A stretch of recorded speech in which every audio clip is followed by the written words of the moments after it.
ध्यान नहीं तो ईश्वर भक्ति नहीं। अध्यात्म ज्ञान पर एक ध्यान योग सतगुरु स्वरूप आशीष वचन धर्म शास्त्र और संत वाणियों से उदाहरण देकर बड़े अच्छे ढंग से लिखी गई है। यह बड़ी ही कल्याणकारिणी है, लोकप्रिय होगी। साई स्वामी जी महाराज का यह 1684 श्री सतगुरुवे नमः। श्री गुरु चरण सरोज रच षण्मुख अंतर ज्योति, जो मन मुकुर सुधारती सौमित्रिका न होती, सौमित्रिका न होती।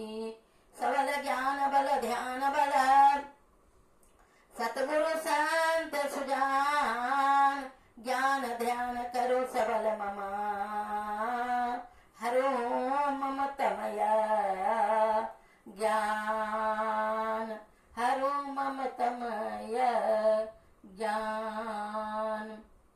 मन को जीतो सफल हो जाएगा। मनुष्य का सबसे बड़ा शत्रु अपना चंचल मन है। जो व्यक्ति अपने मन पर विजय प्राप्त करे लेता है, उसके लिए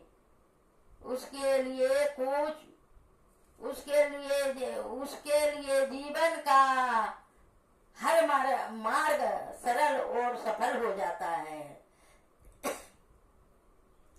जीवन है बेकार भजन भी न दुनिया में, जीवन है बेकार ध्यान भी न दुनिया में।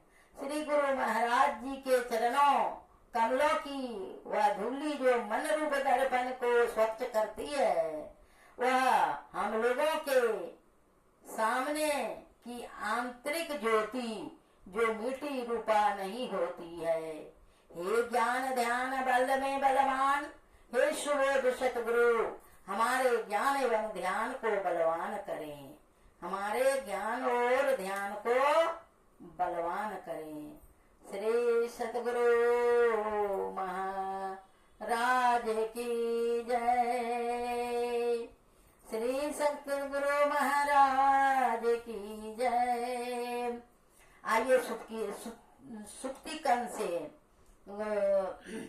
कुछ सुने वाणी को।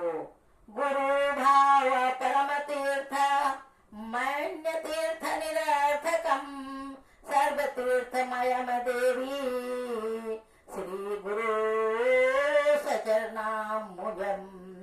गुरु ही सब तीर्थ सबसे श्रेष्ठ तीर्थ है, अन्य तीर्थ निरर्थक है। हे देवी गुरुदेव के चरण कमल सब तीर्थमय है।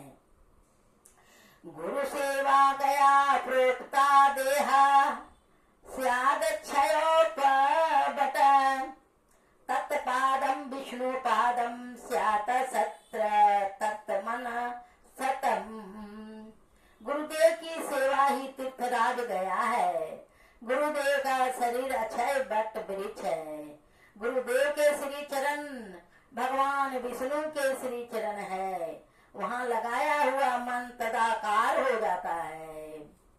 गुरु रे को जगत सर्व ब्रह्मा विष्णु शिवात्मकम, गुरु पर तरम नास्ति तस्मात् संपूज्येत गुरुवम। ब्रह्मा विष्णु और शिव सहित समग्र जगत देव में गुरुदेव में समाविष्ट हैं। गुरुदेव से अधिक और कुछ भी नहीं है, इसीलिए गुरुदेव की पूजा करनी चाहिए। स्कंद पुराण शिव पार्वती संवाद। किंग दानेन किंग तपसा किंग नया तीर्थ सेवया, श्री गुरुर्चितो येन पादोते नार्चितो जगत।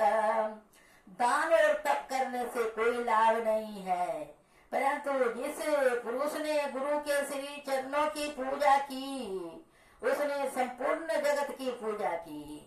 नो स्नानेन होमयेन निवाग्नि परिचर्चया, ब्रह्मचारी जाति संयाति गुरु पूजनात्। स्नान हवन और अग्नि सेवन से ब्रह्मचारी स्वर्ग लोक में नहीं जाता, किंतु गुरु पूजन से स्वर्ग लोक में जाता है। संग गुरुमभ्यश्चर्या वर्धन्ते आयुषा यशसा श्रिया।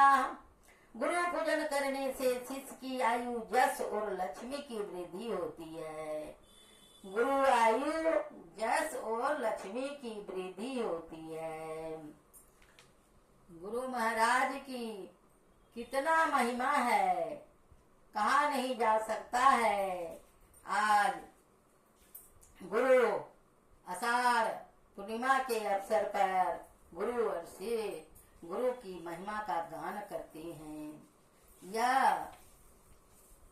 गुरु की महिमा सबसे विशेष है। गोस्वामी तुलसीदास जी ने जी महाराज कहते हैं, बंदो गुरु पदकन कृपा सिंधु नर रूप हरि महामोह तम जा सुवचन रवि करण कर। गुरु सगुण सकार रूप परमात्मा है, वे कृपा करके सिंधु हैं, अज्ञानता को वे नष्ट करते हैं। उनसे बढ़कर कृपा करने वाला कोई नहीं है। कृपा पिता भी करते हैं, माता भी करती है, लेकिन हमारे लिए सर्वोपरि कृपालु गुरु ही हैं। संत चरणदास जी महाराज कहते हैं, पीतु सो माता सौ गुना सुत को राखे प्यार, मन से ती सेवन करे तन सु डाके अरुगार। माता सु हरि सौ गुना, जिनसे सौ गुरुदेव, प्यार करें अवगुण हरे चरण दास सुखदेव। और श्री रामचंद्र जी प्रातः काल उठ के रघुनाथा, अमात पिता गुरु ना वही माथा।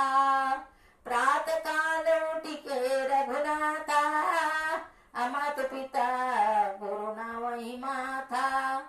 बच्चे को पिता भी प्यार करते हैं। एक कोई फौजी युद्ध में मारा गया, उसकी पत्नी उसकी लाश की खोज में गई। ऊंचे दर्जे के अफसर ने पूछा कि तुम्हारे पति की लाश है, इसके लिए क्या सबूत है? उसने कहा कि बाहर में तो कोई सबूत नहीं है, लेकिन इसके अंदर में सबूत है। अफसर ने पूछा वह कैसा? उस स्त्री ने कहा इसका एक पुत्र मर गया है, अब ऐसे ही इसके कलेजे में घाव होगा। देखा गया तो ठीक ही घाव मिला। तात्पर्य पुत्र बड़ा प्यारा होता है। पुत्र के वियोग में राजा दशरथ ने अपना शरीर छोड़ दिया, लेकिन संत चरणदास जी महाराज कहते हैं कि पिता से भी 100 गुना प्यार माता करती है।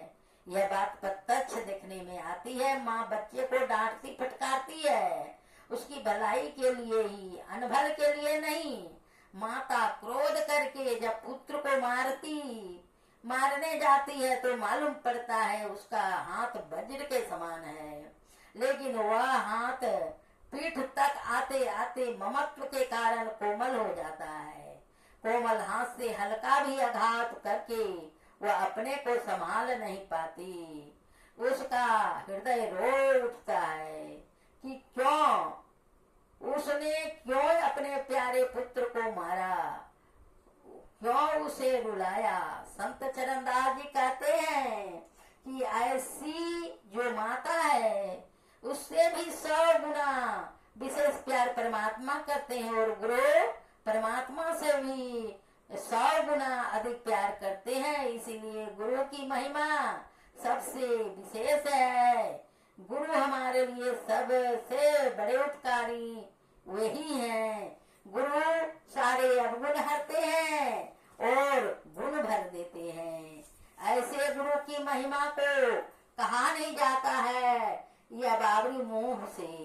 गुरु की शरण में पूरा उतरना किसी मर्द का काम है। वेद शास्त्र ब्रह्मा विष्णु शिव भी गुरु की महिमा नहीं कर सकते। दे। किसी ऐसे वैसे का काम नहीं। कबीर साहब का कथन है, गुरु धोबी शिष्य का पड़ा, सावन सृजनहार, जीवन सृजनहार, सुरती मिला पर धोइए, निकसे रंग पार। पक पक घट में गाढ़ा थाना, थान गाढ़ अब हुआ दीवाना। कहते हैं अब घट में जब गुरु का ध्यान पक गया तो सूरज सतगुरु की दीवानी हो गई। जब शिष्य का पूरा प्रेम और प्यार हो जाए, वह अपना कर्तव्य पालन करे तो गुरु की अपना फर्ज पूरा करेगा। जिस तरह बेटा छोटा बच्चा होता है, माँ उसका हर तरह से ख्याल रखती है, कहीं आग में हाथ न डाल ले, कुछ और न कर बैठे, मतलब कि उसकी पूरी रक्षा करती है। अगर बच्चा बीमार हो जाता है तो वह उसे डॉक्टर के पास ले जाती है। अगर डॉक्टर कहे कि इसको मिठाई नहीं देनी है तो वह उसे मिठाई नहीं देती। इसी तरह जब गुरु नाम दे देता है, उसी दिन से शिष्य की रक्षा करने लग जाता है, परंतु बतलाता नहीं। अगर शिष्य बुरे चाल चलन वाला है तो भी गुरु चुप रहता है, प्रकट नहीं करता। अगर शिष्य अपना कर्तव्य पूरी तरह निभाता है तो वह खुद ही देख सकता है कि गुरु क्या करता है, कि गुरु नेकी करके इनाम नहीं मांगता। लखाए सिंह अमृत में एक अच्छा प्रेमी सत्संगी था। एक बार वह दक्षिण में नांदेड़ गया, वहां उसको एक बूढ़ा आदमी मिल गया। दोनों को एक गुरुद्वारा जाना था। चलते चलते रास्ते में एक जंगल आ गया। अब जंगल में शेर बाघ और कई खूंखार जानवर होते हैं। इधर शाम पड़ गई, उधर वे रास्ता भूल गए। किधर जाएं? जंगल ही जंगल। जाएं तो जाएं कहाँ? बूढ़ा आदमी तो रोने लगा कि अब क्या करें, आज कोई जंगली जानवर जरूर हमें खा जाएगा। लेकिन लखा सिंह की हालत और थी। वह चुपचाप भजन में बैठ गया। तब महाराज जी ने बताया कि यहाँ से 1.5 मील दाहिने जाओ, वहाँ एक पगडंडी मिलेगी, उस पर चले जाना। थोड़ी दूर पर एक छोटा सा गांव आएगा, वहाँ से रास्ता मिलेगा। जब वे वहाँ से 1.5 मील दाहिने गए तो पगडंडी मिली, फिर गांव मिल गया। वहाँ रात ठहरे। दूसरे दिन सुबह गुरुद्वारा को चल पड़े और अपनी मंजिल पर पहुँच गए। सो गुरु पर भरोसा और गुरु पर विश्वास करो, क्योंकि गुरु ही संसार समुद्र से पार लगाने वाला है। कबीर साहब कहते हैं, लाख कोस जो गुरु बसे, दीजिए सुरती पठाए, शब्द तुरी असवार होई, छिन आवे छिन जाए। जो गुरु बसे बनारसी, शीश समुद्र तीर, एक पलक बिसरे नहीं, जो गुण होई शरीर। यदि गुरु लाखों कोस दूर हो पर शिष्य उसको याद करता है तो वह सहायता करता है। अगर गुरु बनारस में हो और शिष्य समुद्र पार हो तो भी उसके पास ही है। गुरु पल पल उसकी शब्द स्वरूप में समाल करता है। गुरु का रूप लगे अस प्यारा, कामिनी पति मीना जलधारा।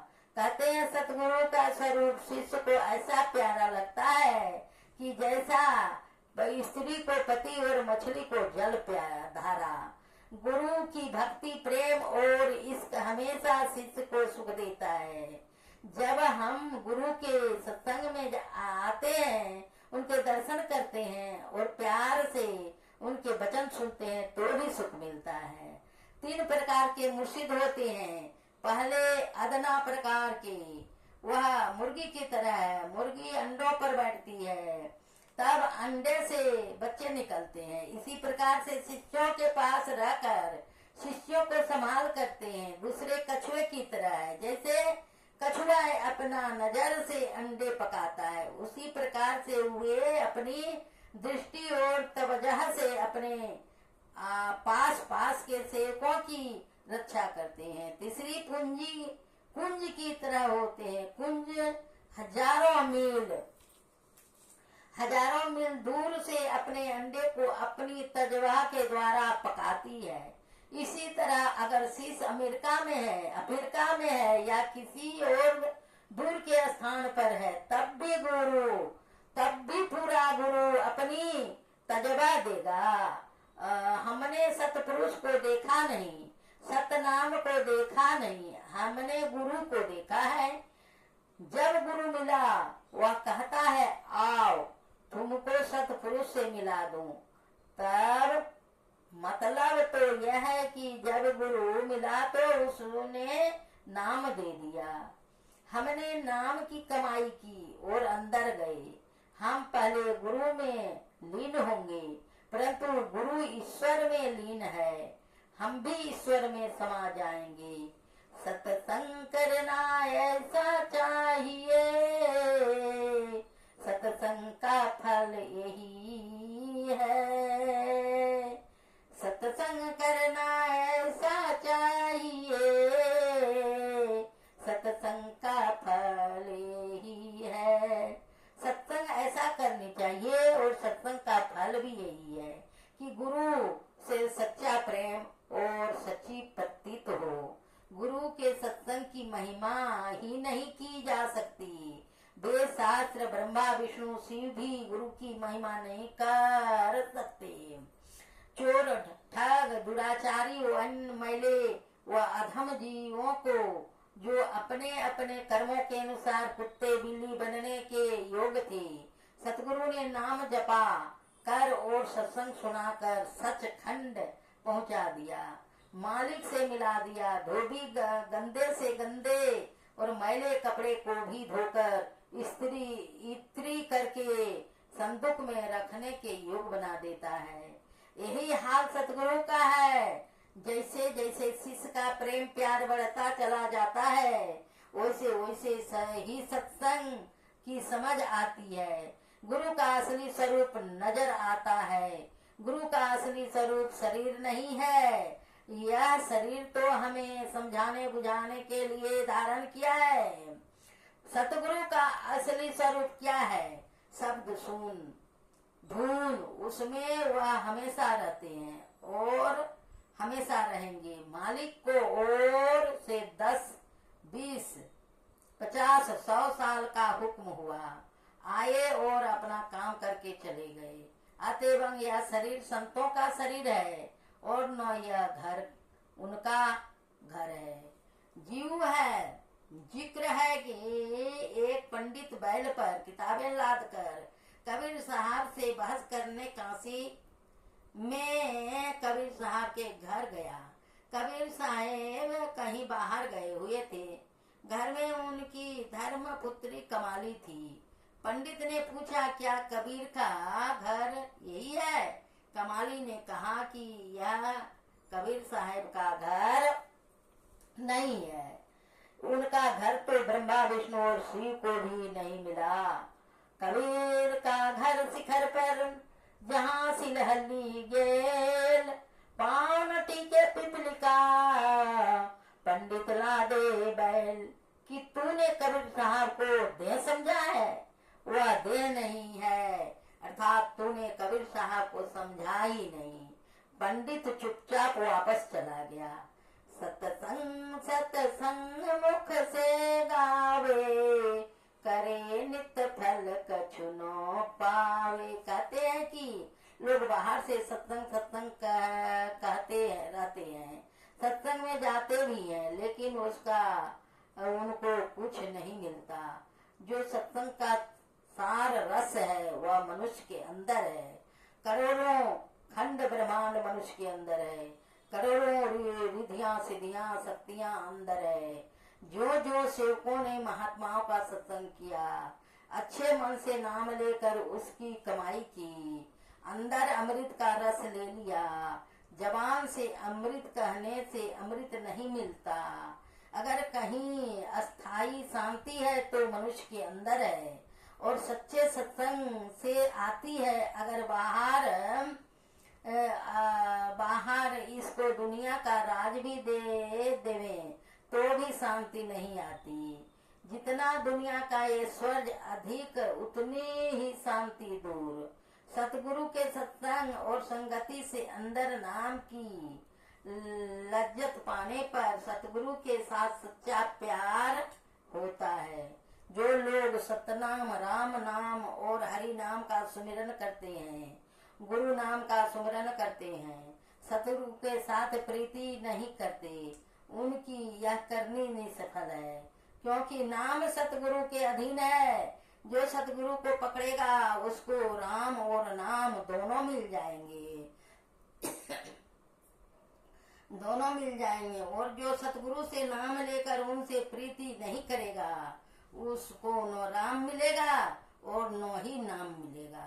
सतगुरु अपनी दया से सदा जीवों की संभाल करते रहते हैं और चाहते हैं कि सारे शिष्य उनके चरणों में प्रीति और प्रतीति करे, परंतु यह मन नहीं चलता है। जीव को ऐसी अवस्था प्राप्त हो, इसीलिए वह भोगों की ओर खींचता है और जीव को अपने हुक्म में चलाना चाहता है। जो जीवों को चाहिए कि मन की घात से बचकर सतगुरु के चरणों को मजबूती से संभालें, रखें, मन के जाल में न फंसे। मन का हारे हार है, मन का जीते जीत। कर भला तो हो भला, करके भलाई देख ले, कर बुरा तो हो बुरा, करके बुराई देख ले। यह गुरु की महिमा है। संत वचन। हमारा पवित्र भारत वर्ष भी शून्य प्रतीत होने लगेगा यदि व्यास, वाल्मीकि, सुखदेव, नारद, याज्ञवल्क्य, जनक, वशिष्ठ, दधीचि, बुद्ध, महावीर, शंकर, रामानुज, मध्य चेतन, नानक, कबीर, सूर, तुलसी, नम्मन, माणिक वास्कर, ज्ञान देव तुकाराम और ज्ञान संबंध रामकृष्ण प्रभृति संतों को उसके इतिहास में से निकाल दिया जाए। संत ही भारतवर्ष के स्मृतिकार हैं, संत ही उसके कवि हैं, संत ही उसके संदेश वाहक हैं और संत ही उसकी संतान को प्रेम ज्ञान और शांति का पाठ पढ़ाने वाले हैं। उन संतों को हमारा बार बार प्रणाम है। संत ही मानव जाति के प्राण हैं, संत ही संसार रूपी पादव के अमृत फल हैं, संत ही सब समाज को प्रकाश देने वाले प्रदीप हैं। वही पाप ताप से पीड़ित मानव जाति को ऊपर उठाने वाली शक्ति है। तो सभी जातियों और सभी देशों के संतों को हम नतमस्तक होकर प्रणाम करते हैं। बोलिए